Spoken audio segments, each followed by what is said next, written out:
இந்த இவெண்ட் எனக்கு ரொம்ப ரொம்ப ஸ்பெஷல். ஏன்னா என்னோட டைரக்டர் சார், என்னோட குரு பாக்யராஜ் சார் வந்திருக்காரு. சார் ஒரு 12th ஸ்டாண்டர்ட் படிக்கிற பொண்ணுக்கு வந்து ஒரு ஹீரோயின் ஆப்பர்ச்சுனிட்டி கொடுத்து எனக்கு ஒரு கெரியர் கொடுத்துருக்காரு. ஸோ இவ்வளோ வருஷம் நான் சினிமாவில் இருக்கேன்னா அதுக்கு முக்கிய காரணம் பாக்யராஜ் சார் தான். ரொம்ப ரொம்ப தேங்க்ஸ் சார். இன்னி வரைக்குமே சார் சொல்லி கொடுத்த நிறைய விஷயங்கள் நான் நடிக்கும் போது நான் வந்து யூஸ் பண்ணுவேன். அப்போ சார் சொல்லி கொடுக்கும்போது புரியல, பட் இப்போ நிறையவே புரியுது sir. So lots of thanks to you sir. எவ்வளோ நன்றி சொன்னாலும் அது போதாது. Thank you sir. Thanks. And drama March 21 release ஆகுது. தம்பிதுரை சார் ரொம்ப டேலண்டட் டைரக்டர், ஃபர்ஸ்ட் டைம் பண்ணியிருக்காரு இந்த படம். கான்செப்டே ரொம்ப ஜென்யூனாக இருந்துச்சு எனக்கு. அண்ட் சார் கிட்ட கதை கேட்டதுக்கு அப்புறமா அவர் பண்ண ஒரு ஃபுட்டேஜ் நான் பார்த்தேன். ஸோ ரொம்ப நல்லா இருந்துச்சு. ஸோ எப்போவுமே ஒரு சிரிச்ச முகத்தோடு இருப்பார், ரொம்ப பாசிட்டிவாக இருப்பார். ஸோ அவர் ஜாப் விடாமல் ரெண்டுமே பேலன்ஸ் பண்ணி இந்த படம் பண்ணியிருக்காரு. ஸோ ஒரு நல்ல ஒரு இன்ட்ரெஸ்டிங்கான கான்செப்ட், கண்டிப்பாக எல்லாருக்கும் பிடிக்கும்னு நம்புகிறோம். And Vivek Prasanna sir very versatile, very talented actor. So அவர் கூட ஒர்க் பண்ணுறது ரொம்ப ரொம்ப கம்ஃபர்டபுளாக இருந்துச்சு. And I think is gonna go great heights. So இந்த படம் ஒரு ஸ்மால் பட்ஜெட் படமாக இருந்தாலுமே நல்ல குவாலிட்டியாக இருக்கும், எல்லாருக்கும் பிடிக்கிற மாதிரி இருக்கும். ஸோ சின்ன படங்களுக்கு எப்பவுமே நீங்கள் ரொம்ப சப்போர்ட் பண்ணியிருக்கீங்க. அந்த வகையில் எங்கள் படத்துக்கு சப்போர்ட் பண்ணுங்கள். March 21 drama is releasing and உங்கள் சப்போர்ட் ரொம்ப ரொம்ப தேவை. Thank you so much. தேங்க்யூ. வணக்கம், பிரசன்ட் மீடியா அவர்களுக்கு வணக்கம். இந்த அழகான தினத்தை மேலும் அழகாக்கிய நிகில் முருகன் அவர்களுக்கு வணக்கம். மிக முக்கியமா இந்த படத்துல நிறைய பேருக்கு வந்து இது முதல் படம். இந்த முதல் படத்தோட மேலையில மதிப்புக்கும் மரியாதைக்கும் உரிய, போட்டுதலுக்கும் ஆட்டுதலுக்கும் உரிய தைரியமான பேச்சாளர் டாக்டர் ராதாரவி சார் அவர்களுக்கு. நீங்க எவ்வளவு கதை வேணா எழுதிட்டு நீங்க வந்துட்டே இருக்கலாம், ஆனா திரைக்கதைங்கிறது தான் வந்து யூனிக்கான ஒரு விஷயம், எல்லாரையும் பார்க்க வைக்கிற விஷயம்னு நம்ம எல்லாருக்குமே திரைக்கதைனா என்னன்னு சொல்லி கொடுத்த ஒரு சின்ன பையன்ல இருந்து இன்னைக்கு இருக்கிற வரைக்கும் சினிமா வரவங்களுக்கு ஒரு பெரிய ரோல் மாடலா இருக்கிற திரைக்கதை மன்னன் பாக்யராஜ் சார் அவர்களுக்கும், அவங்க இருக்கிற மேடையில் நிறைய பேர் வந்து இன்ட்ரோவா இருக்கிறது வந்து ஒரு பெரிய பாக்கியம். ஸோ எனக்கு அதை விட ரொம்ப பெரிய சந்தோஷம் என்னன்னா, சின்ன வயசுல இருந்து பார்த்து அவங்க நடிப்பை பார்த்து அவங்களோட படங்களை பார்த்து பார்த்து வளர்ந்த ஒரு பையன் இன்னைக்கு அவங்க பக்கத்தில் உட்காந்துருக்கான ஒரு வாய்ப்பு கிடைச்சதே வந்து நான் ஒரு கடவுளுக்கு ஒரு பெரிய நன்றி சொல்லிக்கிறேன். ஸோ இதுக்கு மேலே வந்து நான் சினிமாவில் என்ன பண்ணுவேன் பண்ண மாட்டேங்கிறதுலாம் எனக்கு தெரியாது. பட் ரொம்ப ரொம்ப நன்றி சார் உங்க எல்லாருக்குமே. அண்ட் விஜய் தாமி மேம் அரசியல் களத்தில் பார்த்துருக்கோம், இந்த களமும் உங்களுக்கு புதிதாக தான் இருக்கும். ஸோ நன்றி. அந்த எல்லா சீஃப் கெஸ்ட் அளவிற்கும் என்னுடைய மனமார்ந்த நன்றி. என்னுடைய நண்பனுக்கு ஸ்பெஷல் அப்பியரன்ஸ் எல்லாருமே நான் எனக்கும் தெரியாது இவங்களா யாராவது வருவாங்க. என்னோட காசன் க்ரூ, அது எங்களோட டீம், அவங்க எல்லாருக்குமே என்னுடைய நன்றி. ஸோ எல்லாருமே ஒர்க் பண்ணிருக்கோம் அப்படிங்கிறத தாண்டி தம்பிதுரை சார் சினிமா மேல இருக்கிற ஒரு தீவிரமான ஆழமான காதலால டே டு டே ஒர்க் பண்ணிட்டே இந்த படத்தை வந்து ஸ்டார்ட் பண்ணி கொஞ்சம் கொஞ்சமா அவர்கிட்ட எல்லா ஆர்டிஸ்டையும் பேசி எவ்வளோ அவரோட சக்திக்கு மீறி உழைப்பு கொடுத்து இந்த படத்தை வந்து எடுத்து முடிச்சிருக்காரு. ஸோ அதுக்கு மிக பக்கபலமா வந்து ஆல்ஃபா 3 மாறன் சார் வந்து இப்போ சப்போர்ட் பண்ணி இந்த படம் எனக்கு ரிலீஸ் ஆகிறதுக்கு முக்கிய காரணமாக இருக்கிறதுக்கு அவருக்கு மிகப்பெரிய நன்றி.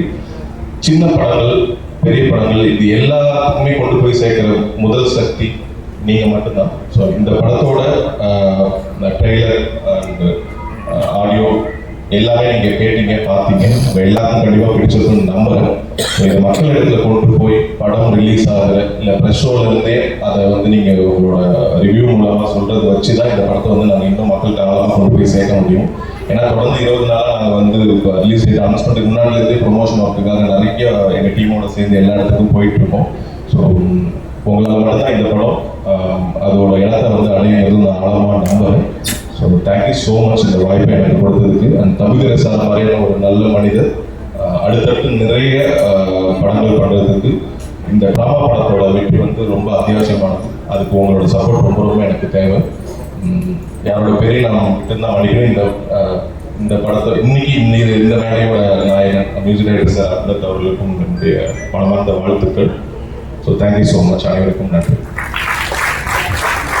இங்கே வந்து Vijayakanthi madam, Bhagyaraj sir, Radharavi sir, இவங்களெல்லாம் நாங்கள் வந்து உங்கள் அரசியல் களத்திலையும் சரி, சினிமா துறையிலையும் சார் அவர்களும் சரி நாங்கள் பார்த்து வளர்ந்துருக்கோம். ஆனால் இந்த அனுபவம் கொடுத்தது, வாய்ப்பு கொடுத்ததுக்கு உங்களுக்கு ஒரு நன்றிகள். எனக்கு இது முதல் மேடை. ஏதாச்சும் தவறுகளோ வார்த்தைகள் ஏதோ தப்புகள் தவறுகள் தான் மன்னிக்கவும். இந்த படத்தை பொறுத்த வரைக்கும் கதாநாயகன் பிரசன்னா அவங்க வந்து விஜய் சேதுபதி அவங்கள போய் மீட் பண்ண போயிருந்தோம் ஃபர்ஸ்ட் லுக் ரிலீஸ் பண்ணுறதுக்காக. அப்போ அவர் ரொம்ப வில்லிங்காக ஒரு விஷயம் சொன்னாங்க. என்னன்னா, பிரசன்னா அவங்களா ஃபேண்டாஸ்டிக் ஆக்டர்ப்பா, அவர் நான் என்ன எப்படி இருந்தனோ எனக்கு எப்படி வளர்ந்தனோ அது போல வளர போகிற ஒரு பர்சன் அப்படின்னு உங்களை வாழ்த்துனாங்க. நான் பக்கத்தில் என்கிட்ட சொல்லியிருந்தாங்க. நான் வந்து என்னுடைய கெரியர் வந்து ஒரு 16 இயர்ஸ் வந்து சினிமா இண்டஸ்ட்ரியிலே இருந்து ஆர்எஸ் என்டர்டைன்மெண்ட், அப்புறம் யூடிவி, அப்புறம் சோனி பிக்சர்ஸ், அப்புறம் இப்போ வந்து ஜாப்ஸ் வந்து குவைட் பண்ணிவிட்டு என்னுடைய அனுபவத்தை வச்சு நான் ஒரு புது நிறுவனத்தை ஆரம்பிச்சிருக்கேன், ஆல்ஃபா 3 என்டர்டைன்மெண்ட். ஸோ என் நிறுவனத்துடைய முதல் படம் ட்ராமா. நான் நிறைய படங்கள் பார்த்துருந்தேன். சரி, ஏன்னா நம்ம வந்து சினிமா இண்டஸ்ட்ரியிலே இருந்து வந்திருக்கேன், ஒரு நல்ல படமா ஃபர்ஸ்ட் படம் பண்ணணும் அப்படின்ட்டு நிறைய படங்கள் பார்த்துருக்கப்போ ட்ராமான்ற ஒரு படமும் அதில் ஒரு படம், அதில் அந்த படம் அந்த சாங்ஸ் தான் எனக்கு ரொம்ப என்ன சொல்றது, இந்த சாங்ஸ் என்ன இவ்வளோ நல்லா இருக்கு. ஆக்சுவலாக சின்ன படம் ஆவரேஜ் தான் இருக்கு, ஆர்டிஸ்ட் வேல்யூட கொஞ்சம் இருக்கு அப்படின்னு பார்க்கறதுக்கு மீறி ஒரு விஷயம் என்னன்னா சாங்ஸ். அந்த சாங்ஸ் நான் வந்து காரில் போட்டு கேட்டுகிட்டே இருக்கிறப்ப ரொம்ப நல்லா இருக்கு. அது அந்த சாங்ஸ் ரொம்ப நல்ல சாங் இந்த படத்தில் இருக்கு. அதுதான் எனக்கு ஃபர்ஸ்ட் வந்து இந்த படத்தை நான் எடுக்க வேண்டிய ஒரு அனுபவத்தை கொடுத்தது. ஸோ இந்த படமும் ஸ்டோரியும் நல்லா இருக்கு. எனக்கு தெரிஞ்சு ஒரு நல்லபடியான ஒரு படமாக அது இருக்கும். மக்கள் மத்தியில் வந்து கண்டிப்பாக இதை கொண்டு போய் கண்டிப்பாக சேர்ப்பேன் நான் கண்டிப்பாக. இந்த படத்துடைய சாங்ஸ் பண்ண சரிகமா அவங்களுக்கு நன்றி. இந்த படத்தில் நடித்த அனைவருக்கும் வாழ்த்துக்கள் நான் சொல்லிக்கிறேன். தேங்க்யூ இந்த வாய்ப்பு கொடுத்ததுக்கு. மீடியா நண்பர்கள் அவர்களுக்கும் சகோதரர் அவர்களுக்கும் என் வாழ்த்துக்கள். நன்றி. தேங்க்யூ. பழனிசாமி சார், டைரக்டருடைய brother, please come and share you words. ஊடக நண்பர்களுக்கும் வணக்கம் தெரிவிச்சுக்கிறேன். எனக்கு இதுதான் ஃபர்ஸ்ட் டே. அது இல்லாமல் இதுவும் ஃபர்ஸ்ட் மூவின்னு சொல்லலாம். எனக்கு தம்பி மாதிரி தான் பயம், ஸ்டேஜ்னால பயம். இந்த மூவி வந்து ஃபர்ஸ்ட்டு வந்து ஷார்ட் ஃபிலிமாக தான் கொண்டு போனார். ஆனால் இப்போ பெரிய மூவி எடுப்பான்னு நினச்சி கூட பார்க்கல. ஆனால் அதில் வில்லன் கேரக்டர் ஃபஸ்ட்டு எனக்கு இன்ட்ரடியூஸ் பண்ணால் நான் இதுவரைக்கும் நினச்சி பார்க்கல. இவர் என் கூட பிறந்தவர், ஒரே ஃபேமிலி, ஒரே வயதில் பிறந்தவங்க தான். இருந்தாலும் இன்னைக்கு எங்கள் அப்பா அம்மா வர முடியாத சூழ்நிலை ரொம்ப கஷ்டத்தை ஏற்படுத்துது. அது இல்லாமல் ஒரு சில விஷயங்கள் உங்கள்கிட்ட சொல்ல நான் விருப்பப்படுறேன். பார்ட் டைம் பண்ணுறது ரொம்ப கஷ்டம். ஏன்னா நானும் பார்ட் டைம் தான் இருக்கிறேன். ஏன்னா நானும் ஒரு ஜாபில் இருக்கிறேன், எம்ப்ளாயாக கார்பரேட் நிறுவனத்தில்.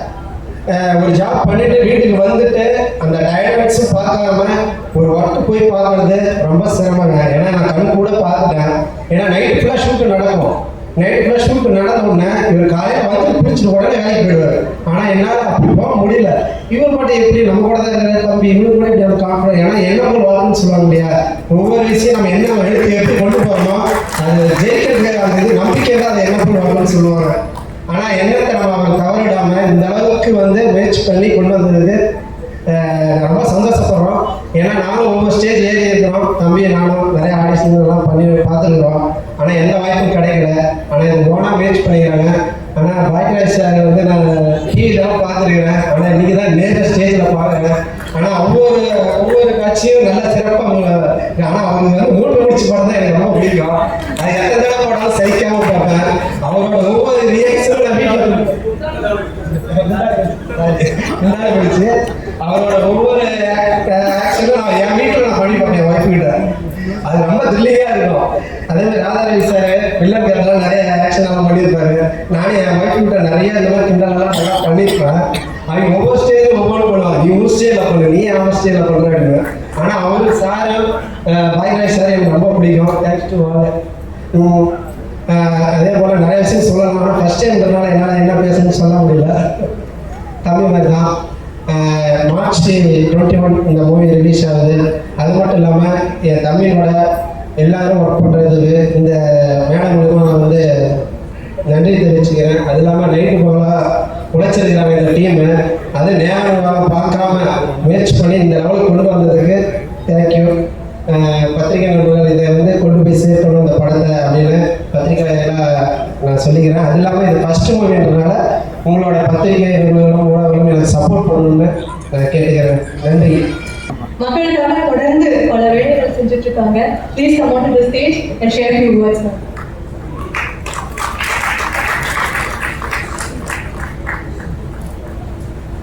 அன்பார்ந்த சகோதர சகோதரிகளே, இளைஞர்களே, இது ஒரு வித்தியாசமான மேடை.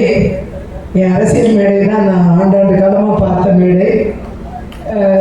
சினிமா மேடை ஒரு ரெண்டு பார்த்துருக்கேன், ஆனால் இது ஒரு முழுமுதல் சினிமா மேடையாக இன்னைக்கு நிறைய ஆக்ட்ரஸ் எல்லாரையும் ஒரு இடத்துல பார்க்கும்பொழுது மகிழ்ச்சியாக இருக்குது. குறிப்பாக நம்முடைய ப்ரொடியூசர் கம் டைரக்டர் திரு தம்பிதுரை அவர்கள் சிறந்த ஒரு பணியை ஆற்றியிருக்காரு. ஒரே நேரத்தில் 2 வேலையை ஒரு மனிதர் செய்ய முடியும் தொடர்ந்து அப்படிங்கிறத தாண்டி 9 வேலை 10 வேலையை சேர்த்து செஞ்சிருக்காரு. அப்படிதான் நான் பார்க்கிறேன். இது 2 வேலைன்னு அவங்க தான் நினைக்கிறாங்க, ஆனால் 10 வேலைக்கு மேலே இதில் வேலை இருக்கு. 24 ஹவர்ஸும் வந்து தன்னை டெடிகேட் பண்ணிட்டு ஒர்க் பண்ணோன்னா அது ஒன்றும் சாதாரண விஷயம் இல்லை. அதுக்காக நிறைய உடல் ரீதியாகவும் தயாராக இருக்கணும், இல்லைன்னா இது சாத்தியமற்ற ஒன்று. ஆகையால் சைக்கலாஜிக்கலாக இஸ் பில்ட் அப் ஹிஸ் இது ரொம்ப ட்ரொமாட்டிக்காக யாருக்கு ரொம்ப இருந்திருக்கும்னா திரு தம்பிதுரைக்கு இருந்திருக்கும். ரொம்ப ட்ரொமாட்டிக்காக இருந்திருக்கும். ட்ராமா படத்தை எடுக்கிறதுல நிச்சயமா அவருக்கு ரொம்ப பெரிய ட்ராமா இருந்திருக்கும்.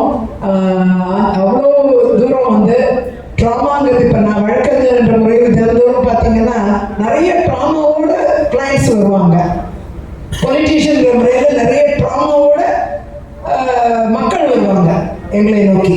இப்போ அந்த அவங்க ட்ராமாவை தீர்த்து வைக்கிறதுக்கு என்னால் என்ன செய்ய முடியும்? பொலிட்டீஷியன் முறையில் கலெக்டரை கூப்பிடணுமா, அமைச்சரை கூப்பிடணுமா, இதை சால்வ் பண்ணுறதுக்கு அவங்க ட்ராமாவை தீர்க்கிறதுக்கு நான் என்ன செய்யணும்ட்டு வேலை பார்த்துட்டே இருந்து பழக்கப்பட்டிருக்கேன். ஸோ அந்த ட்ராமாங்கிற வாழ்க்கையில் தினந்தோறும் பயன்படுத்துகிற ஒன்றா அமைஞ்சிருச்சு எங்களை போன்றவருக்கு. கிளைண்ட்ஸ் வருவாங்க, சொத்து பிரச்சனையோட வருவாங்க, தனிநபர் உரிமை பறிக்கப்பட்ட பிரச்சனையோட வருவாங்க, நிறைய பிரச்சனைகளோட வருவாங்க, நிறைய ட்ராமாவோட வருவாங்க. அந்த ட்ராமாலேருந்து இவங்களை எப்படி காப்பாற்றுறது அப்படின்னு சட்டத்தில் எங்க இடம் இருக்குன்னு தேடி பிடிச்சி அவங்களுக்கு அந்த ட்ராமாவை தீர்க்கிறதுக்கு வழி காணுவோம். அப்படி தினந்தோறும் ட்ராமாவை நான் ஹேண்டில் பண்ற மாதிரி நீங்க ஒவ்வொருத்தரும் ட்ராமாவை ஹேண்டில் பண்ணிட்டு தான் இருக்கீங்க. அது உங்களுக்கே தெரியாம உங்க வாழ்க்கையில நடந்துட்டு இருக்கிற ஒன்று. தினந்தோறும் நாம் சந்திக்கிறது ட்ராமா.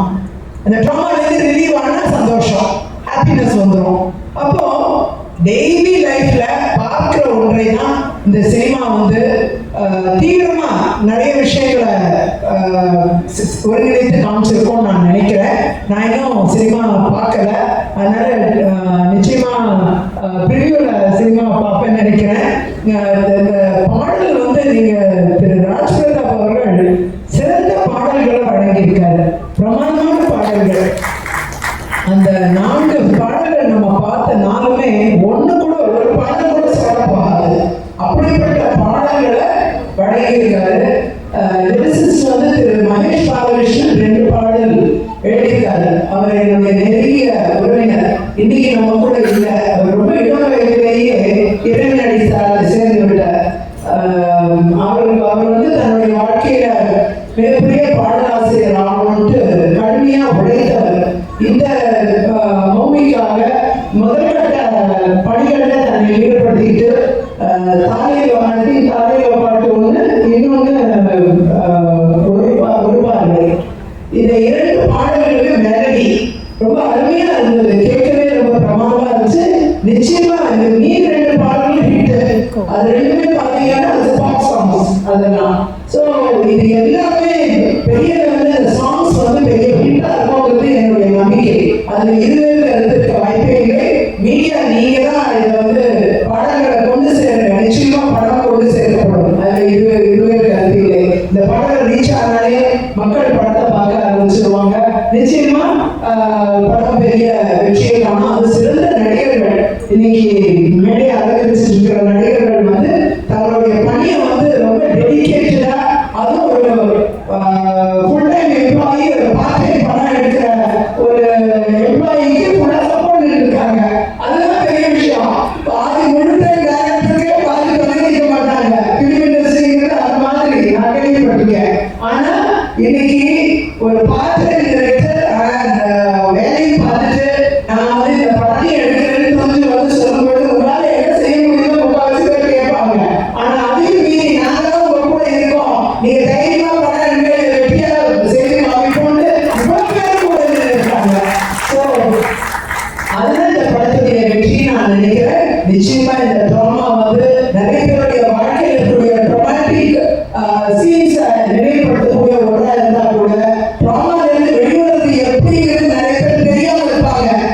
படத்தை பாருங்க, ட்ராமால இருந்து வெளிவருது திருப்பி கண்டுபிடிச்சிடலாம். நன்றி, வணக்கம். பாக்கியராஜ் சாரும் ராதாரவி சாரும் எனக்கு வந்து திருப்பியில் மட்டும் இன்ட்ரடக்ஷன் கிடையாது.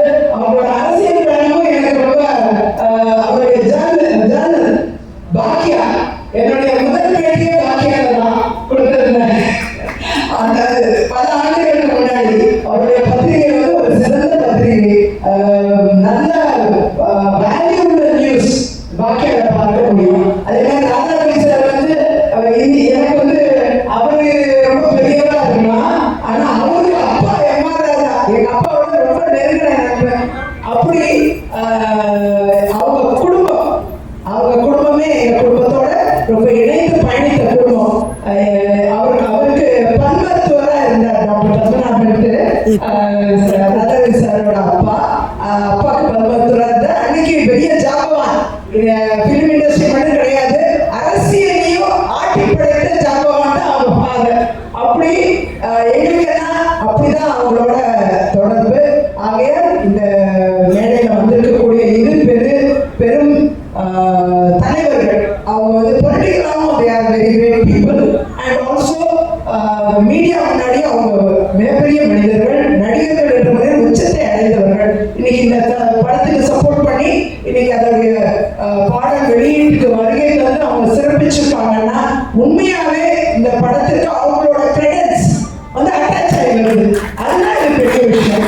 அதுவும் சேர்த்து இந்த படத்துக்கு திரு தம்பிதுரை அவர்களுக்கு மிகப்பெரிய திரு ராஜ்பிரதாப் அவர்களுக்கும் நம்முடைய இடமாறன் அவர்கள் இதை டிஸ்ட்ரிபியூட் பண்ண போற ஒரு சிறந்த மனிதர், தன்னலமற்ற ஒரு மனநிலை கொண்ட ஒரு நபர். அவருடைய டிஸ்ட்ரிபியூஷன்ல நடக்க போற இந்த ரிலீஸ் மிகப்பெரிய வெற்றியை அடைய வேண்டும், உச்சத்தை அடைய வேண்டும். மீடியா நண்பர்கள் உதவி செய்ய வேண்டும் என்ற அன்போடு கேட்டுக்கொண்டு 21ஆம் தேதி ரிலீஸ் ஆகக்கூடிய இந்த படம் மிகப்பெரிய உச்சத்தை அடைய வேண்டும்.